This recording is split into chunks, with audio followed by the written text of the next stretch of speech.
संडेच्या दिवशी जर निवांत राहायचं असेल तर शनिवारीच आपल्याला काही एक्स्ट्रा कामं करून घ्यावी लागतात, जे की रविवारी आपण करणार असतो. जसं की शाळेची युनिफॉर्म मी शनिवारीच धुवून प्रेस करून ठेवून देते, कारण संडेच्या दिवशी कुठे बाहेर जातो किंवा आपण म्हणजे काही एक्स्ट्रा कामं काढलेली असतात, तर त्यामध्ये आपण थकून जातो आणि सायंकाळी पुन्हा हे ड्रेस प्रेस वगैरे करायचं ना, ते काम नको वाटतं.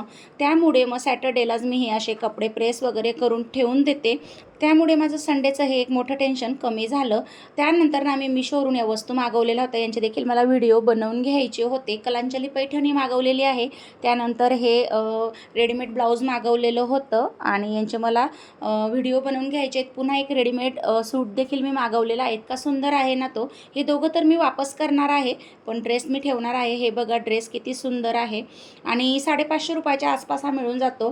त्याच्यावर म्हणजे दुपट्टा वगैरे पण खूप सुंदर आहे, म्हणून मला पर्सनली आवडला. कपडा पण खूप छान आहे त्याचा. आणि ते व्हिडिओ बनवल्यानंतर हे बघा असा हा पसारा होऊन जातो. कुठलंही काम आपल्याला दिसायला जेवढं सोपं दिसतं ना, तेवढं नसतं. तर रात्रीचे मला इथं 11:30 वाजून गेले होते. त्यानंतर हा जो काही पसारा होता ना, तो मी सगळा आवरून घेतला आणि त्यासोबतच मी आजचा व्हिडिओ एंड करते. भेटूया नेक्स्ट व्हिडिओमध्ये. बाय.